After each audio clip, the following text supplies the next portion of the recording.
JD. Ang kwentong ito ay hango sa totoong buhay. Mula ito sa isa nating kabayan na itago na lamang natin sa pangalang Romano. Walang eksaktong taon sa liblib na probinsya. Kakatapos lang ng digmaan laban sa mga Hapon. Sa panahong ito, marami ang nasawi at dahil tinuring na dukha ang karamihan sa kababayan, hindi na umabot sa sementeryo ang bangkay ng mga kaanak na nasawi sa digmaan. Sapat na maibalot ng tela o hindi kaya banig. Kaunting hukay sa lupa sabay libing. Hindi na kailangan ang magarang pwesto. Makatagpo lang ng maayos na lugar. Sa kakauyan o sa gubat, pwede na ito sa kanila. Kabilang sa nasawi ang dalawang tiyuhin, lolo't lola at ama. Sa kasalukuyan, palaboy-laboy na lamang si Romano. Hindi na rin delikado ang lugar dahil nag-uwian na sa kanilang bansa ang mga dayuhang mananakop. Sa ngayon, ang problema na lamang ay mapagkukunan ng makakain at matutulugan. Madalas sa gubat, naglalatag ng karton katabi ng puntod ng mga yumao. Nasanay na rin sa lugar kaya baliwala na lang din ang dilim. Kaso nga lang, isa sa pinakakinakainisan ng binata ang magdanakaw. Hindi lang nito nilalapastangan ang mga bangkay, pinagnanakawan ng mga alahas, pera, damit o anumang kayamanan na dinala sa hukay. Nadadamay siya sa mga ito dahil palaging siya ang tinatanong. Romano, alin sa mga puntod dito yung sulit o kain? Yung may pera sana o alahas para may kita kaagad. Wika ni Tonyo. Binaliwala ni Romano ang pangungulit. Kaso nga lang kalabit ng kalabit. Kitang tulog yung tao, bubulabugin mo. Ikaw kaya ang ibaon ko sa hukay. Ang rangya ng pamilya mo pero mangmang ka kung mag-isip. Nagpapahinga na yung mga patay, i-storeboyin mo, kaunting respeto naman. Tugon ni Romano. Hindi naman magagalit yan kasi nga patay na eh. At saka, anong silbi ng pagpapadala ng yaman sa hukay? Kaysa mabulok, pakinabangan na lang natin. Bahala ka sa buhay mo. Isa pang istorbo ibabaon kita sa hukay. Nga pala, hindi ka ba natatakot dito ang dilim? Naglalakihan yung mga kahoy. Tapos, may dumadaan pang ligaw na hayop. Sa laki ng bayan, dito mo pa talaga naisipang matulog? Wala ka bang ibang kaanak? Yung bahay nyo, hindi ba talaga matitirahan? Awang-awa na ako sa sitwasyon mo eh. Buwisit naman talaga tong nang iinis na to eh. Kung may iba ako matutulugan, sa tingin mo magtitis ako dito? Mag-isip ka nga. Puro ka tanong, konti na lang bibigwasan ko yung mukha mo eh. Napabuntong hininga si Romano. Sa katunayan meron siyang tahanan. Kaso nang didirit nagsusuka sa tuwing pupuntahan. Ginawa kasi itong kuta ng mga Hapon kung saan dinala ang mga dinukot na kababaihan upang pagsamantalahan. Minsan na ring kulungan ng mga kalalakihan. Doon din pinatay. Bawat sulok ng bahay na yun, malinaw ang kalupitan ng mga dayuhan sa kababayang Pilipino. Imbis na manirahan uli sa lugar, ngayon natapos na ang digmaan, pinili ni Romano na talikuran. Sino ba naman gugustuhin na tumira sa bahay na sa bawat sulok tanda ng bakas ng paghihirap? Matapos ang madamdaming alaala, napatitig si Romano kay Tonyo. Hindi maintindihan kung bakit kailangan maging magnanakaw ang binata, gayong kilalang negosyante ang pamilya. Hindi naman nasira ang negosyo dahil mautak ang ama. Upang manatili ang reputasyon ng pamilya at kaligtasan, piniling manilbihan sa mga dayuhan. Hindi sila ginalaw pero maigpit ang pagsunod sa bawat kagustuhan. Maya-maya pa tumayo siya para lapitan ito. Napasigaw matapos makahukay ng mga alahas. Dumako ang tingin ni Romano sa hawak-hawak na kwintas. Hindi ordinaryo. Mukhang diamante pero kung iintinding mabuti ang presensya, isa itong medalyon. Inagaw sa kamay ni Tonyo. Tinitigang mabuti at inaral ang bawat letra at simbolo na nakaukit. Sige, total nagustuhan mo eh. Ibibigay ko na lang sa'yo. Marami pa namang alahas dito.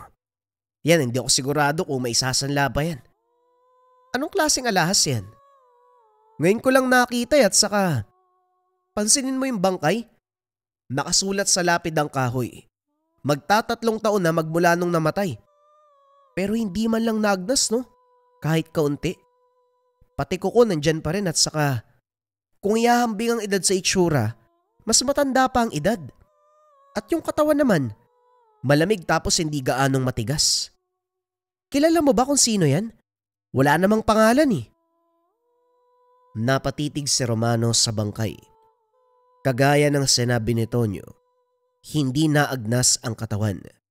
Batang-bata ang itsura kumpara sa edad, bagay na nakakapagduda. Gayunpaman, naglalaro sa isip ng binata ang mga posibilidad. Nung nabubuhay pa ang lolo, madalas laman ng kwento ang tungkol sa mga taong may lihim na karunungan. Nariyan ang mga albularyo o manggagamot. Kabilang ang dibino, babaylan, ermitanyo, manunugis at antingero. Iba-iba man ang aspetong inaral at pamamaraan, iisa pa rin ang pinaglalaban. Madalas sa mga ito may gamit na anting-anting. Sa isip ni Romano, antingero ang lalaki.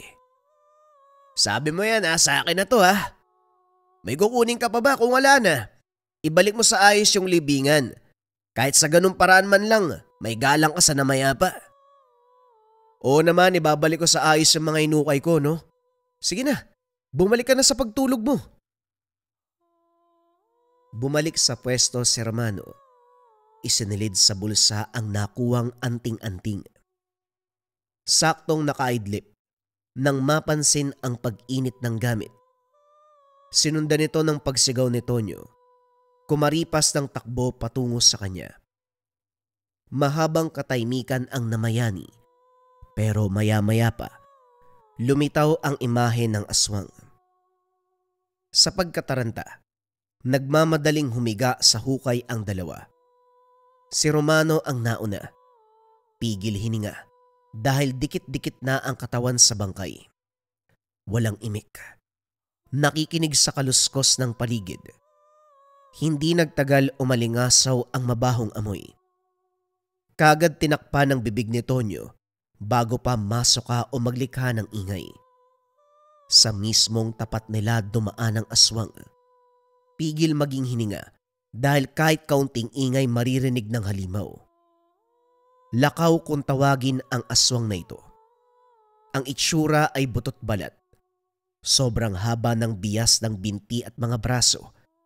Mahaba't matutulis ang mga kuko.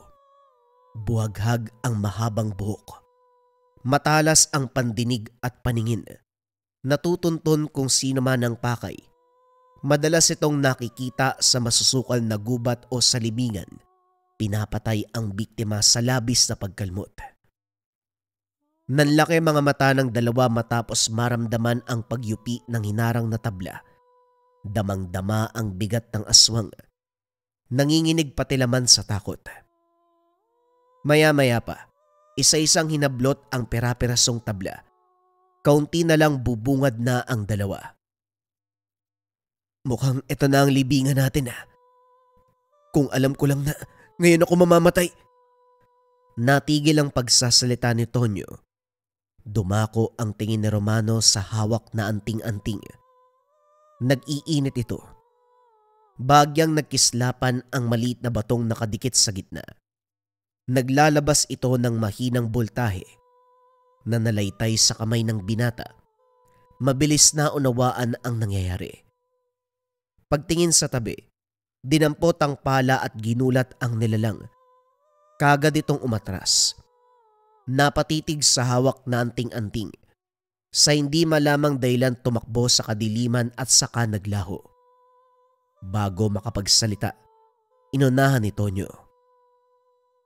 Aba, akala ko aswang ang mas nakakatakot, ikaw pala. Tumakbo yung halimaw oh. Hoy, wag mo kong binibiro mabuti nga naitaboy ko eh. Dahil sa kalapastanganan mo, sa mga bangkay dito dinayo tayo ng aswang. Tigil-tigilan mo na ang gawain yan. Nilalapitan na tayo ng kamalasan oh. May ba tayo? Winasiwas mo yung kwintas na yan. Bakit? Nagtataboy ba yan ng aswang? Malay ko. Umuwi ka na nga, mamaya bumalik pa yung aswang dahil nandito ka eh. Nagligpit ng banig si Romano. Hindi malaman kung saan pupunta. Pero naisip na pansamantala munang lumikas. Sumilong sa abandonadong tahanan. Naglaan ng oras para titigang mabuti ang gamit. Anumang pag-iisip hindi mabigyan ng pangalan. Dati nang nakakita ng anting-anting. Subalit ang ganitong klase ng medalyon, ngayon pa lamang nasilayan. Bumaling ang pansin sa bangkay. Napapaisip kung sino ang lalaki. Maya-maya pa, yung aswang na sumalakay kanina ang inaral. Sa tinagal sa lugar, ngayon palang nakatagpo ng aktwal na lakaw. Aminadong ilang beses nang nakasagupa ng aswang. Subalit sa pagkakataong ito lang ang nakasalamuha ng malapitan. Yung tipong harapan mismo. Mata sa mata. Bumalik ang tingin sa gamit. Napangiti ng may naisip. Kinabukasan maagang nagtungo sa tahanan ng kilalang albularyo. Pinakita ang gamit. Ito man ay hindi makapaniwala. Kinilala bilang medalyon ni Mang Apolinario. Nagmula ito sa Karatig Bayan. Kinakatakutan ng mga aswang, mambabarang, mangkukulam at mga tulisan. Walang pinapalampas. Maging mga kapitbahay, maingat sa antingero. Hindi ko lang alam kung anong tawag sa gamit na ito.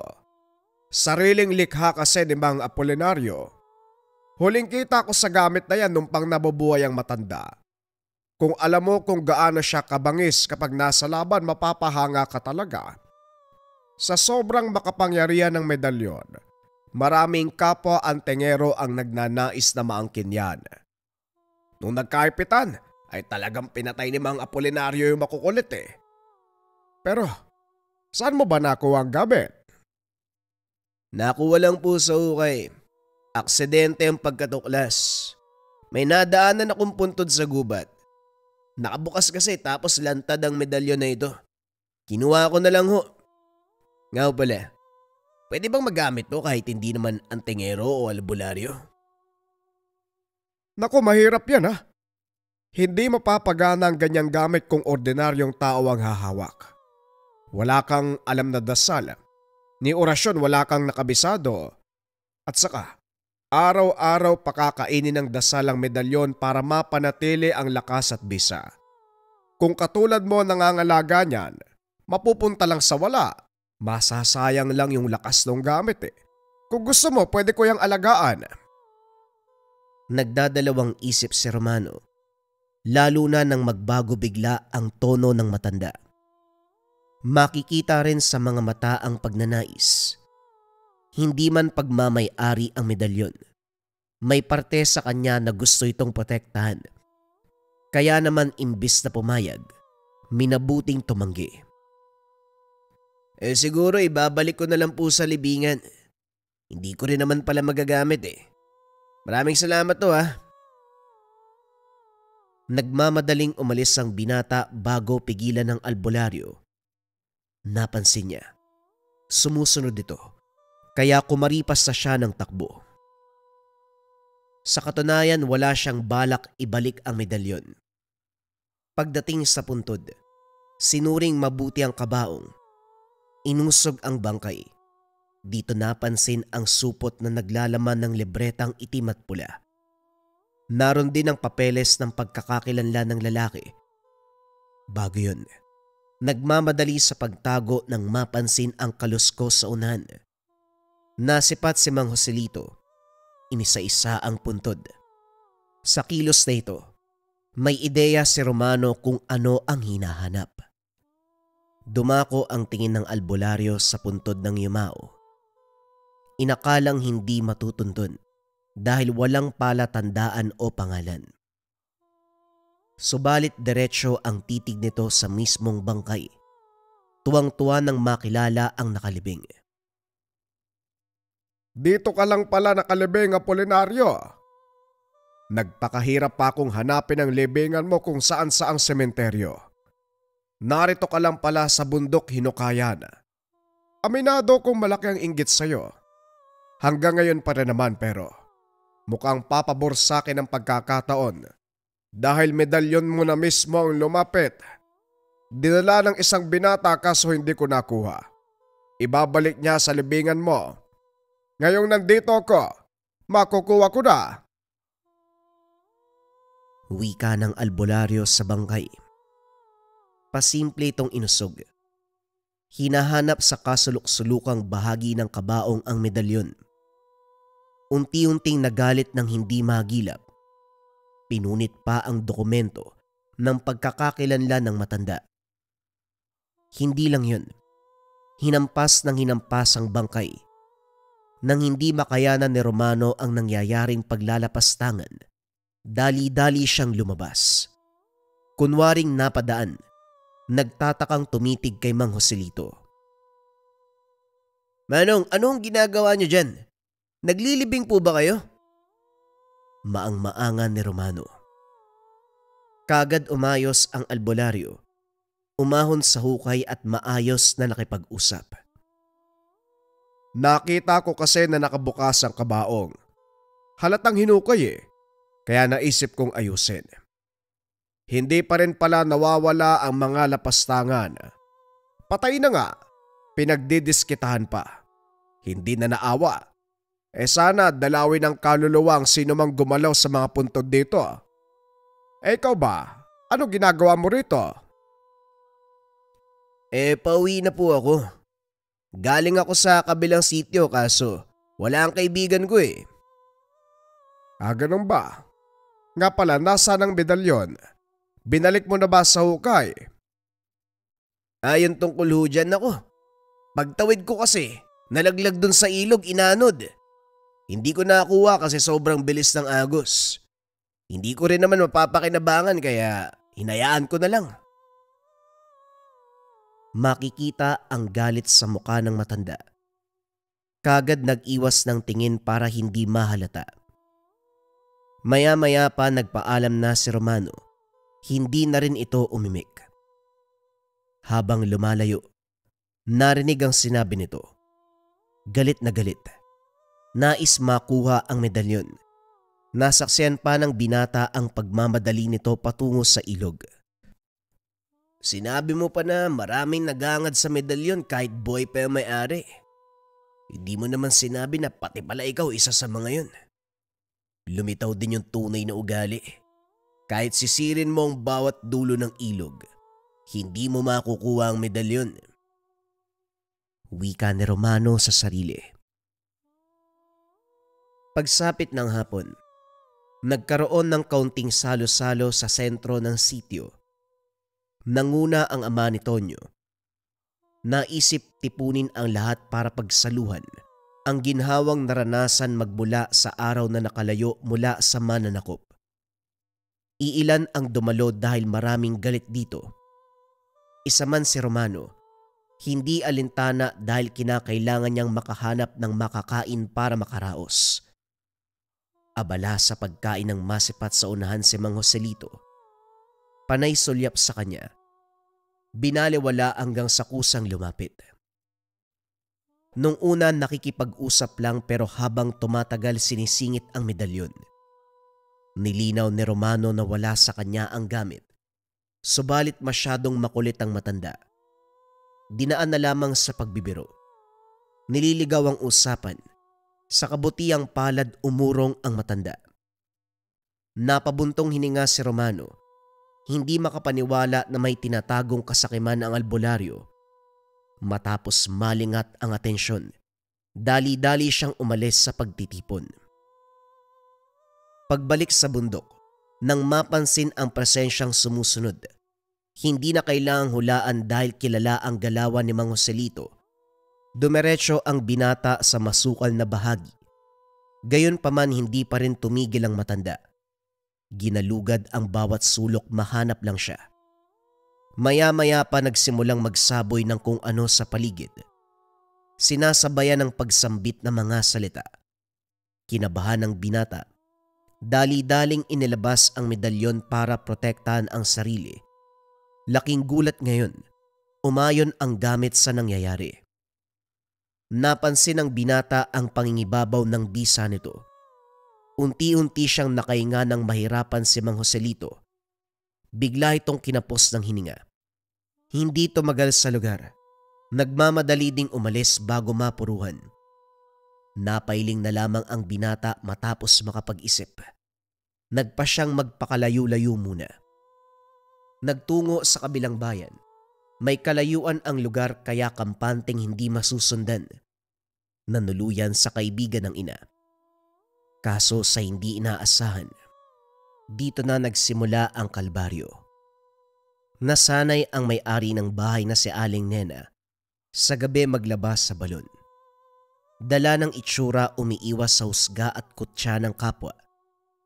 Nakabantay naman si Romano at ang bunsong anak. Habang abala sa paglalaba ang Ali, tahimik lang sa pagmamasid ang dalawa sa tabi. Sa puntong ito, ginulat ang binata sa sinabi ni Aling Nena.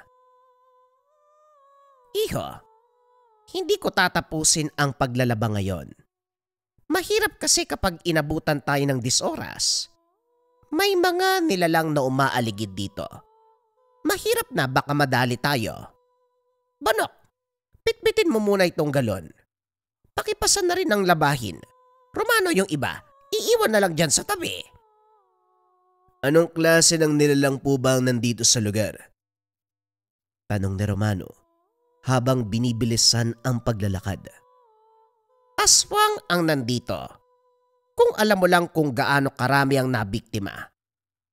Wala pa namang nasawi pero ang sabi, may iilan na nayanggaw. Ang iba naman nagtamo ng sugat, nagawang gamutin ng albularyo. Dapat nga takip silim palang wala ng tao sa balon eh. Pero alam mo naman ang sitwasyon ko. Pinagmasdan ni Romano ang paligid. Sa lagay ng kakawyan, imposibleng walang nilalang ang napapadaan sa lugar. Maya-maya pa unti-unting namatay ang sinde ng sulo. Hindi naman mahangin sa lugar pero nawala ang apoy. Sinindihan muli, pero pagdating sa unahan namamatay ang sindi.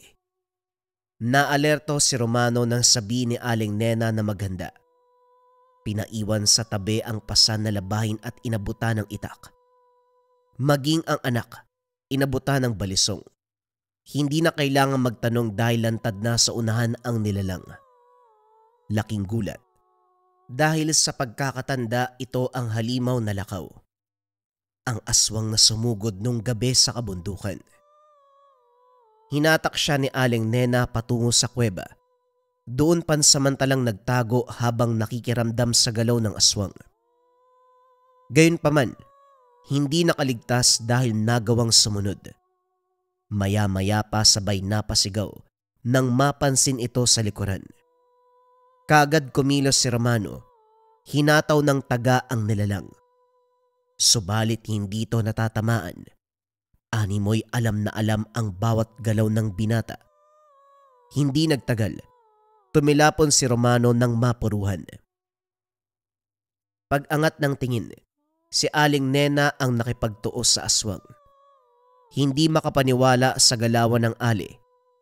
Mabilis, maliksi, bawat tira ay tumatama. Nilalang na mismo ang kusang sumuko. Umatras patungo sa kadiliman at saka naglaho. Dali-daling dinaluhan ni Aling Nena matapos mawala ng malay. Oras ang binilang bago matauhan. Nang mahimasmasan hindi maiwasang magtanong. Sinagot naman ni Aling Nena, dito na pag-alaman na dating mag-aaral ng lihim na karunungan ang Ali. Hindi lang natapos dahil sa responsibilidad ng pagdadalang tao. Gayunpaman kahit papano ay may natitirang karunungan. Dito lang napansin ni Romano ang kagamitan sa kabilang kwarto. Mga gamit sa panggagamot at mga libreta kagaya ng nakuha sa hukay ni Mang Apolinario. Nakasaad dito ang iba't ibang dasal at orasyon, pamamaraan sa panggagamot at pakikipagtuos sa iba't ibang elemento. Ginulat si Romano nang banggitin nito ang pangalan ng yumao. Maestro ko dati si Mang Apolinario. Mahusay at magaling na albularyo.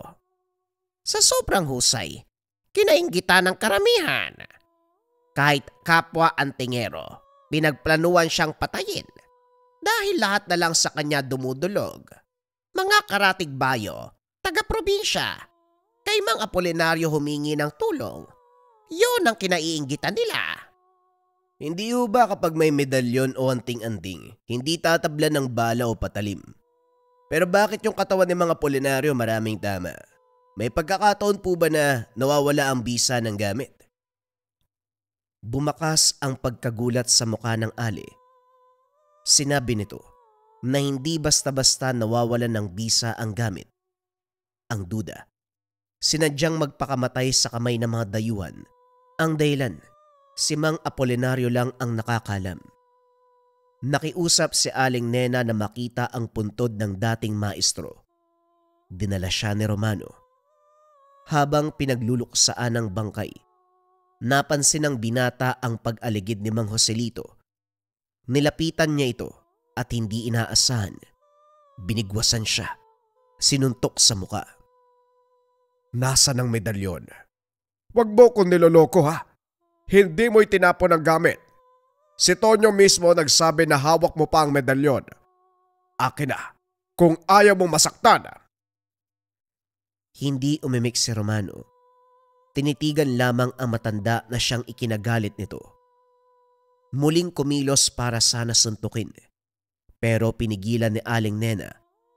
Kinabahan ng albularyo nang makilala kung sino ito. Hanggang ngayon pala, gusto mo pa ring maangkin ang medalyon ni Maestro? Mabuti na lang talaga hindi pumayag si Maestro na maging mag-aaral ka. Kapag nagkataon, mag-aaral niya mismo ang papatay sa kanya. Dahil sa kilos mong to, hindi ako magtataka kung isa ka sa pumaslang sa kanya. Oy Nena, wag mo kong pinagbebintangan ha. Maayos akong namuhay at kontento ko kung anong meron. Mabuti nga namatay si Apolinario dahil matututunan muli ng mga tao na pahalagahan ang ibang albularyo at maggagamot. Kontento ka mo. Kung kontento ka, hindi mo na naisin ang medalyon ni Maestro. Pinugbog mo nga ang binatang to para makuha Romano, halika na. Huwag kang magmagaling, Nena. Alam mong hindi kinatuwa ni Apolinario ang pagbitaw mo sa tungkulin. Huwag mong ipamuka na paborito ka mag-aaral dahil alam mong hindi. Marami pang sinabi ang albularyo, subalit hindi to pinakinggan. Hinayaang magsalita ng magsalita sa gitna ng kagubatan. Pagsapit ng gabi, hinukay nila ang libingan ng yumao para ilipat sa mas maayos na pwesto. Pagkatapos, ginulat ang binata sa kasunod na sinabi ni Aling Nena. Maganda ka, iho. Gagamitin natin ang medalyon ni Maestro. Ikaw ang gagamit nito. Kailangan nating maganda dahil hindi imposible na madagdagan ng mga kalaban para kunin ito. Taglay ng medalyon ang kaluluwa ng iba't ibang elementong nakalaban ni Maestro, kaya triple ang lakas nito. Hindi nakapalag si Romano. Inabutan siya ng libreta. Sinimulan ng Ale ang pagtuturo. Ilang buwan ang ginugol bago nakabisado ang lahat. Hindi biro ang pag-aaral sa bawat aspeto dahil tila hinihigop ang lakas. Umabot sa punto na hindi makabangon, pero pagkatapos ito, nag-uumapaw na lakas ang kapalit. Hindi matigil sa paggalaw dahil hindi matatahimik kapag walang kinakalikot. Ayon kay Aling Nena, Normal ito para sa bagong tagapagtangan ng medalyon. Maging sa pagtulog hirap si Romano, yung tipong bihira lang antukin. Umiidlip lamang, mga mata ang pinagpapahinga. Araw at gabi ang paggalaw. Para hindi masayang ang lakas, inabisuan ni Aling Nena na mamutol ng puno sa sariling lupain. Isang gabi, habang namumutol napansin ang mabigat na presensya. Pabalik-balik ng daan. Masyadong mabilis. Hindi kayang habulin ng tingin. Maya-maya pa nagbigay senyales ang medalyon. Habang tumatagal naging malinaw ang samyo ng nilalang. Napahugot ng hininga matapos makilala. Ito pa rin ang lakaw. Inararo nito ang mga halaman mahanap lang ang kinalalagyan niya. Ginulat pa siya nang umakyat ito sa puno. Dali-daling pinulot ang palakol. Tinaga ang puno. Tumalon ang nilalang. Dito na nagsimula ang pagtutuos. Sinigurado kaagad ni Romano ang atake. Sinabayan ng orasyon ng galaw. Makikita sa reaksyon ng kalaban ang bisa ng medalyon. Panay ilag.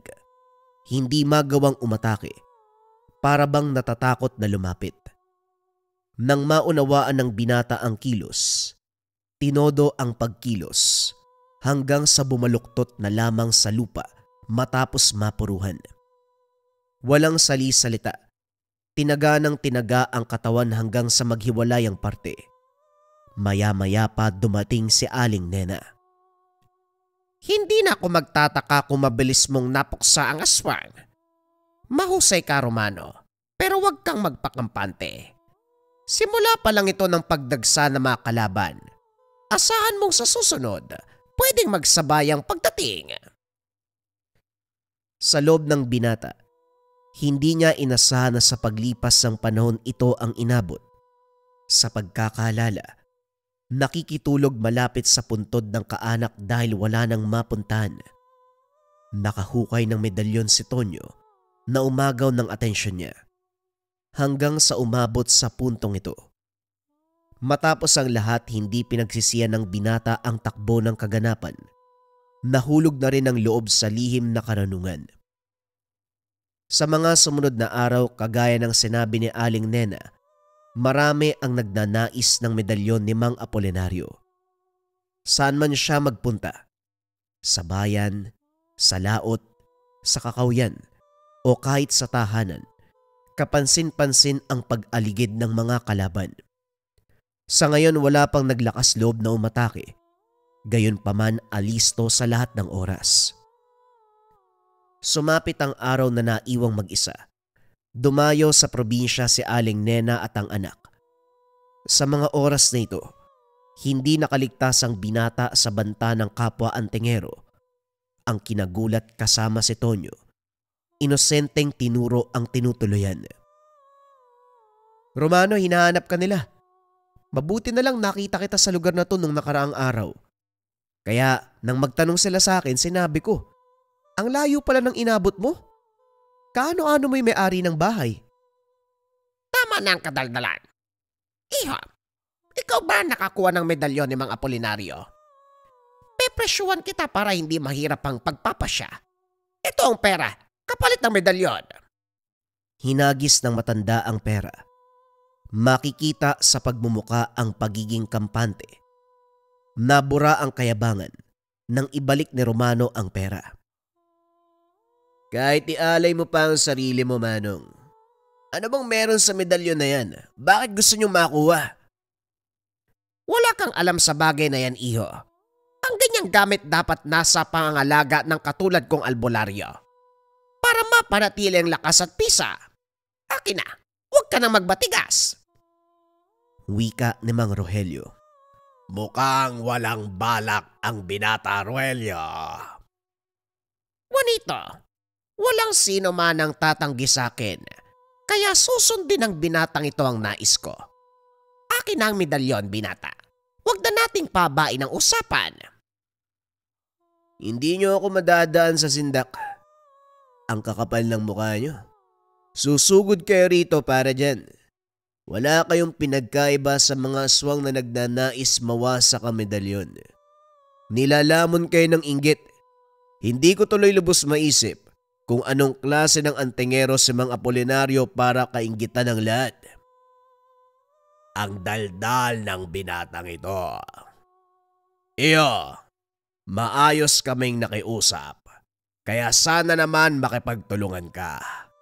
Hindi mo rin magagamit ang medalyon dahil sa itsura mo, wala ka namang alam. Hindi naman ikaw ang nakahukay ng gamit na yan, kaya ano bang pinaglalaban mo? Napahugot ng hininga si Romano. Hindi madadaan sa usapan ang pangyayaring ito. Bakas na bakas sa mukha ng mga bisita. Hindi aalis na hindi dala ang medalyon. Sinubok ang mga ito. Tinalikuran ng binata. Kagaya ng inasahan umatake. Hindi pisikal na atake kung hindi orasyon. Gayon paman pasimple itong kinontra ng binata. Nagulat ng gayahin ang eksaktong orasyon na sinasambit. Umatras si Mang Juanito, pero si Mang Rogelio ay lumapit. Nagpakawala ng suntok, bumunot ng itak, taga ng taga. Sa paggante ni Romano, isang suntok direkta sa muka, nawalan ng malay. Tarantang kinaladkad ng kasama palayo ng lugar. Binalingan ng pansin si Tonyo. Binalaan ito na wag mangialam, subalit umandar ang pagiging kuryoso. Ano pa talaga yung kwintas na yun? Hindi lang sina Mang Rogelio at Mang Juanito naghahanap. May nakasalubong ako. Nagtatanong kung may nakita ba akong ganong kwintas. Pati libingan, isa-isang hinanap. Nalinawan si Romano kung bakit hindi nilagyan ng pangalan ang unang puntod.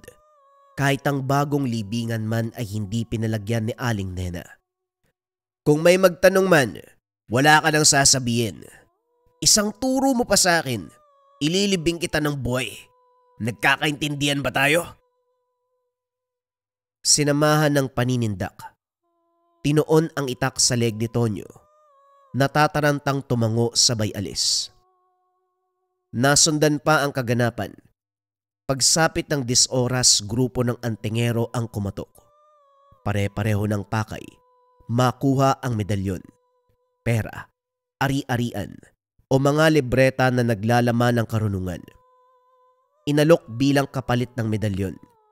Hindi nagawang pagsabihan dahil sabay-sabay na nagsasalita. Nang masagad ang pasensya ni Romano, walang pasabing nagpakawala ng orasyon sa hangin.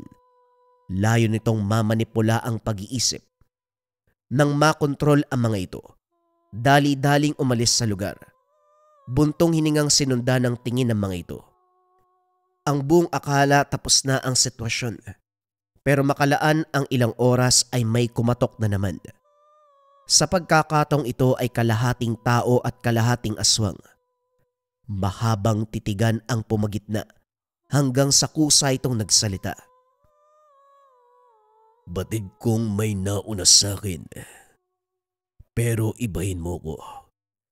Hindi ako makikiusap sa'yo na ibigay mo ang medalyon. Bagkus hahamunin kita sa isang laban. Balita ko mag-aaral ka para maging kasunod na tagapangalaga ng medalyon. Susubukin natin ang husay mo. Ang gantimpala kapag nanalo ko sa akin mo ibibigay ang medalyon. At kapag nanalo ka, ako pa mismo ang magiging alagad mo. Nakuha ang atensyon ni Romano nang marinig ang kondisyon ni Miguelito. Nakaramdam ng saya sa kaloob-looban. Nanabik na simula ng laban. Matapos magkasundo, nagbigay ng araw si Miguelito kung kailan at saan mangyayari ang pagtutuos. Bukod dito, hindi maunawaan ni Romano kung bakit hinarang nito ang mga antingero. May karunungan na nagnanais siyang makausap. Kung tutuusin, pwedeng hayaan para kung sakaling maglaban-laban. Papabor kay Miguelito kung mapupuruan man siya. Mababawasan ang lakas pagdating ng pagtutuos. Subalit kabaliktaran ang ginawa nito. Nagbanta na walang gagalaw sa kanya. Habang lumilipas ang araw, Panay ensayo si Romano.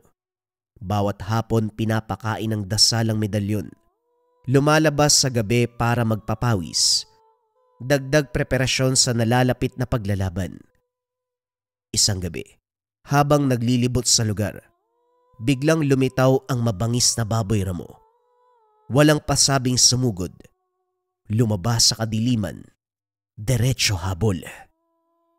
Sinubukang salubungin ng atake. Subalit inararo lang ang binata. Tumilapon sa itaas ng puno. Pagbagsak sinalo at sinuwag. Tinamaan ang tagiliran. Bagyang kumirot ang loob subalit hindi nagtamo ng sugat. Gaganti na sana kaso naunahan muli. Habol hiningang tumitig sa baboy ramo. Habang tumatagal, napagtanto na hindi to hayop, kundi aswang na nagbabalat kayo. Nagpalit ng anyo. Bumungad ang halakhak ni Mang Rogelio. Halatang nabigla ka. Hindi ka kasi madaan sa maayos na usapan. Napilitan tuloy akong lumantad. Narinig kong may gustong sumubok sa lakas mo. Si Miguelito. Ako na mismo magsasabi. Hindi mo gugustuing makalaban ang isang yon. Unang sandali pa lang, kaya niyang ihiwalay ang kaluluwa mo sa katawang lupa. Pero maiiwasan mo ito kung wala na sa iyo ang medalyon. At para mangyari, kailangan mo itong ibigay sa akin. Hayaan mong ako mismo ang humarap kay Miguelito. Pangako, ipapanalo ko ang laban. Kung nandito ka para amunin ako, bakit hindi na lang natin simulan? Kung ano-ano pa ang binabahagi mong kwento eh. Nagbago ang reaksyon ng muka ni Mang Miguelito. Walang sali-salita, nagpalit ng anyo sabay sugod. Hindi inurungan si Romano. Sinalubong at tinapatan ang bawat kilos. Hindi may tatanggi ang kabangisan. Masyado ring agresibo. Bawat galaw siguradong sigurado. Sa pinaghalong lakas at laki ng pangangatawan, hindi umubra ang mano-manong tapatan, kaya naman siningitan ng dasal. Sa pagkakataong ito nadagdagan ng puwersa ni Romano. Sa tulong ng dasal, nababawasan ang atake ng kalaban. Nang makabuelo hindi tinigilan ng taga hanggat hindi napupuruhan ang ulo. Habol hiningang tinitigan ang lasog-lasog na katawan. Kahit nasawi na ang kalaban, patuloy pa rin sa pagiging aktibo ang medalyon. Sinuri ang paligid. Maraming mga mata pero wala ni isa ang lumapit. Mababakas ang takot habang pinapanood ang nakahandusay na bangkay ni Mang Rogelio. Alam kong naririnig niyo ako. Tandaan niyo ang bawat sasabihin ko. Burahin ang inggit sa pagkatao niyo. Hindi yan maganda, lalo na kung isa kang manggagamot o albularyo. Hindi mabuting naisin ang medalyon ng kapwa mo. Pareho kayong nasa larangan. Pareho kayong may kakayahan. At pareho kayong pinagkatiwalaan ng lihim na karunungan. Huwag niyong sirain ang sinumpaang tungkulin ng dahil lang sa inggit. Matuto kayong makontento. Makaraan ang ilang sandali. Isa-isang umalis sa mga ito. Pinagpatuloy na ni Romano ang pagligpit sa katawan ng aswang. Pagbalik ng tahanan naabutan si Aling Nena. Kakarating lang mula sa probinsya. Hindi nito kasama ang anak. Daladala sa sarili ang pinaghalong galit at tinagpis. Matagal din itong nawala, kaya maraming katanungan ang binata. Pinatay nila si Banok. Pinatay nila ang anak ko. Hindi ko alam na sa pagtulong para maprotektahan ang medalyon ni Maestro, laban sa nagnanais dito, magiging kabayaran ng buhay ng anak ko. Tinambangan kami sa daan. Walang habas na kinalmot ang bata hanggang sa malagutan ng hininga. Malinaw sa akin ang itsura ng aswang. Hindi ko makakalimutan ang mukha na yon. Mukha ni Joselito. Turuan mo ng leksyon ng matandang yon. Nanlaki mga mata ni Romano nang marinig ang sinabi nito. Nang gagalaite sa galit si Romano, hindi inasahan na madadamay ang inosenteng bata bilang ganti. Nangako kay Aling Nena. Habang binabagtas ang daan patungo sa tahanan ni Mang Joselito, humarang si Miguelito. Napailamos ng muka ang binata nang mapagtanto ang napagkasunduan. Nakiusap na pagbigyan siya ng palugit, kaso hindi pumayag si Miguelito. Kaagad nagpalit ng anyo. Butot balat ang itsura. Mahaba ang bias ng binte at braso. Matutulis ang mga kuko. Magulo ang mahabang buhok. May naalala si Romano sa taglay na amoy. Kaso nga lang nagtaka.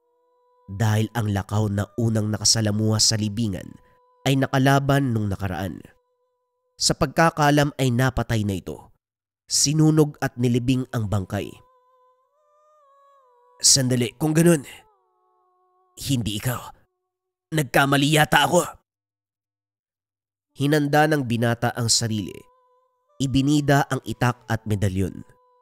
Umihip ng dasal sa hangin bago sumugod. Nagulat si Romano dahil parabang alam na alam niya ang kasunod na galaw ng kalaban. Parabang nagkataon na pareho sila ng kilos. Naanimoy sabay na nag-ensayo ng kaparehong atake. Magkapareho pa ng bilis. Sa unang sandali walang talo. Wala ring panalo. Patas ang resulta. Lumayo sandali ang kalaban. Tinitigang mabuti sa malayuan ang binata. Pinagmasdan ni Romano ang lakaw. Habang tinititigan napansin ang pinapaiwatig ng medalyon. Ibang-iba ang senyales nito kumpara sa mga nakaraan na laban. Kung sa mga oras na yon, umiinit, aktibong-aktibo, nakulang na lang kalad ka rin ng puwersa patungo sa kalaban. Ngayon ay kalmado na parabang hindi kalaban ang karap. Bago malinawan sa kinikilos ng medalyon, sumugod muli ang lakaw. Ngunit laking gulat ng dinaanan lamang si Romano. Dumiretso ito sa madilim na bahagi. Bumulusok papunta sa lugar. Maya-maya pa ginulat ng hagupitin mula sa kadiliman si Mang Joselito. Tumilapon patungo sa harapan niya. Sinundan ng mga pera-perasong parte ng aswang. Binalibag sa hangin. Kumalat sa lupa. Lumabas si Miguelito sa bahaging iyon. Taglay ang anyong tao. Yan ang pupuntahan mong Joselito, hindi ba? Bibigyan kita ng oras na mapuksa ang taong yan. Nasa iyong mga kamay ang kamatayan. Wika ni Miguelito. Nakagad namang sinagot ni Mang Joselito. Huwag pakiusap. Hindi na ako lalaban. Hindi ko nahihilingin ang medalyon. Napagtanto ko na mali ang magagandang gamit ng iba, patawarin mo ko, Romano. Nadala ko ng kasakiman. Nilapitan ang matanda. Sunod-sunod ang paggawad ng suntok. Nang humimlay ito, saka sinumbatan. Anong karapatan mo para idamay ang anak ni Aling Nena? Sino ka para idamay ang buhay ng inosenteng bata?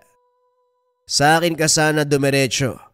Hindi ba ang hawak ko medalyon ng nais mo? Bakit kailangan mandamay ng iba? Sa ganitong sitwasyon, mali na isingit ang panunumbat. Wala nang sali-salita, patayin mo kagad. Pinapatagal mo ang sitwasyon. Tapusin mo na yan. Wika ni Miguelito.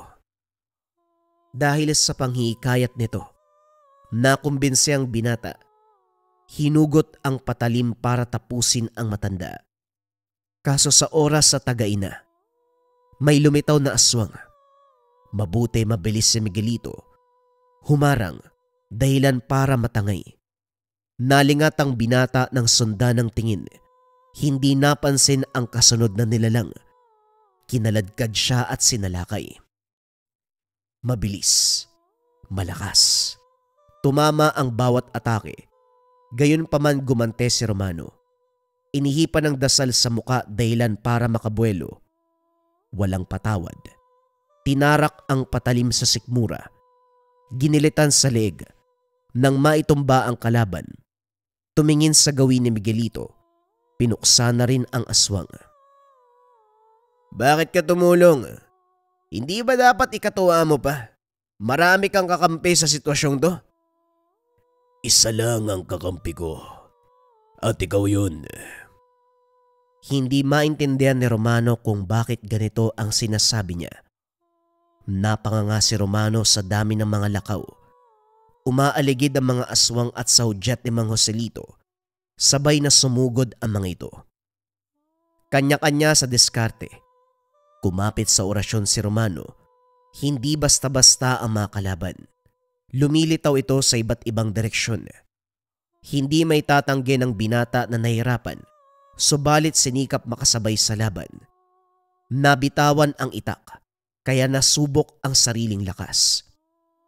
Dumagdag sa kaba ang pagkagat ng aswang. Nataranta, basta na lamang nagpakawala ng suntok at sipa. Pero ito ang dahilan kung bakit nailayo ang mga kalaban.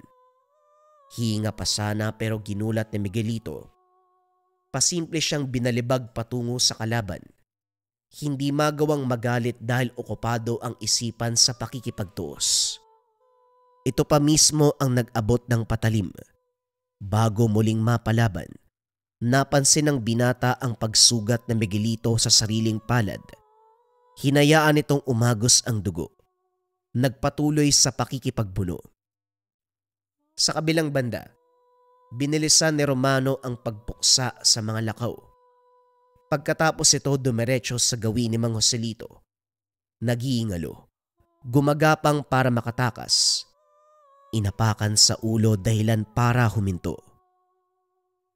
Hindi ka na po makakatakas, Mang Joselito. Ngayong gabi ang pagbabayad mo. Wala ka ng kawala. Nakiusap si Mang Joselito. Kung ano-ano ang sinabing pangungumbinsi. Parang wala tayong pinagsamaan, Romano. Napakinabangan mo rin ang pagiging albularyo ko. Kilala ko ang pamilya mo, kilala mo ko. Pakiusap palampasin natin. Pakiusap. Hindi na ako magpapakita. Pinugutan niya ng ulo si Mang Joselito. Gumulong ang ulo sa kanyang panan. Sa napansin ng binata kasabay ng pagkasawi ng matanda, ay ang pagbagsak na natitirang kalaban. Kahit ang mga hindi napuruhan ay bumagsak, na para bang konektado sa buhay ng matanda ang buhay ng mga ito. Alinman sa kanila, wala nang pakialam si Romano. Ang mahalaga tapos ang laban. Sa puntong ito, hinanda ang sarili para sa huling pagtutuos. Ang laban niya kay Miguelito pero muli siyang ginulat. Pasimpleng naglakad palayo. Hahabulin na sana nang dumating si Aling Nena. Ang ale mismo ang nagpaliwanag kung sino ito. Ayon kay Aling Nena, magkaibigan si Mang Apolinario at Miguelito. Sa katunayan, pinuno ito ng angkan ng lakaw na minsan na ring tinulungan ng yumao mula sa mga kalaban. Naroon si Miguelito sa oras na gumagawa ng medalyon ng albularyo. Bilang pasasalamat sa malasakit ay binigay nito para sa nasasakupan. Inalay ang dugo para mapataas ang bisa ng medalyon. Bagay na hindi tinanggihan ni Mang Apolinario. Ito ang isa sa dahilan kung bakit malakas ang gamit. Nang mahukay ang medalyon, naramdaman ni Miguelito ang presensya nito dahil taglay niya rin ang dugo. Nakausap ko na siya bago kayo magkita. Gusto niya lang makasigurado na nasa mabuting kalagayan ang medalyon kaya sinubukan niya. Napabuntong hininga si Romano habang nakatitig sa direksyon na dinaanan ni Miguelito. Sa loob niya, kung sinabi pa lang nito nung una, maiiwasan na sana ang pag-iisip ng masama laban dito. Gayunpaman, nagpasalamat siya sa binigay na tulong nito sa kanya. Matapos ang lahat ng kaganapan, sa paglipas ng panahon tila ba nakalimutan ng mga kalaban ang tungkol sa medalyon. Natahimik ang buhay. Wala nang nagparamdam para magtangka. Sa ganitong paraan natapos ang kaguluhan. Subalit para kay Romano, mahaba ang paglalakbay. Hindi niya rin inasahan na ang desisyon sa libingan na makikitulog lamang ay magiging daan upang makakuha ng isang malakas na uri ng tangan. Ang isang tangan na pinag-aagawan ng mga antingero, manggagamot, maging ng mga aswang. Ang medalyon ni Mang Apolinario. Kumusta mga kabayan? Magbabasa tayo ng patotoo patungkol sa marakuyo bracelets natin. Ayan na yung mga bagong version natin, yung white sa lava, pero nandito pa rin yung OG version na glossy black and brown mga kabayan. Dako tayo sa ating first patotoo. Baka 5 lang yung basahin ko kabayan, sobrang dami na kasi nito. Sabi ng kabayan natin, dumating na po yung marakuyo bracelet ko po. Grabe po yung kabog ng dibdib ko habang ino-open ko, tas nang nahawakan ko na sobrang saya ko po. Tapos suot ko po siya nang matulog ako, ang sarap ng tulog ko. Umaga ako nagising. Totoo po ang lahat ng sinabi nyo. Pakita natin yung comment. Andyan yan kabayan. Sabi ni kabayang Miss Carter. Basa pa tayo ng isa kabayan. Okay, etong next comment natin kabayan ay mula kay Yvonne Octoso. Ang sabi niya, grabe ang product na marahuyo. Unang suot ko pa lang, 2 araw pa lang, ramdam ko na kaagad yung energy. Parang nililinis niya yung dark thoughts ko, naging positive ako, kalmado at mas malinaw na ang pag-iisip. Dati, di ako naniniwala pero ngayong nasuot ko na, totoo pala, nagbibigay talaga ng proteksyon. Salamat seller, fast transaction pa. Next comment, basa pa tayo mga kabayan, sabi ni Big Boss. Thank you sir, bilis dumating, ang ganda ng marakuyo white. Quality napakaganda at napakagaling ng gamit na ito. Complete and no damage. Thank you Sir JD, God bless always. Salamat din Big Boss. God bless also. Ilan lang yan sa mga patotoo patungkol sa marakuyo bracelet mga kabayan. Pwede nyong i-check, i-visit nyo yung Likha Merchandise. Makikita nyo yung sobrang daming reviews. Kalimitan kasi sa mga reviews na nababasa ko mga kabayan, una nawawala yung pangangati nila kapag suot ang marakuyo bracelet. Sa gabi nakakatulog sila ng payapa, nawawala na yung mga panggagambala. Yung pananakit ng tiyan, yung pananakit ng ulo, magmula nang nasuot nila yung marakuyo bracelet, nawala lahat yon mga kabayan ko. Ang marakuyo bracelet kasi itong suot-suot ko ay depensa espiritual. Kontrakulam, barang, tigalpo, palipadhangin, usog, o kahit anong masamang uri ng sumpa. Nandito rin yung tinatawag nating rebuelta mga kabayan ko. Kung ano man yung sumpa na ibinigay sa inyo, ibinabalik dun sa taong nagbigay. Kung interesado ka, pili ka ng version na gusto mo mga kabayan, pare-pareho yan ng bisa. Visit nyo lang ang shop ng Likha Merchandise. Mag-ingat sa mga scammers.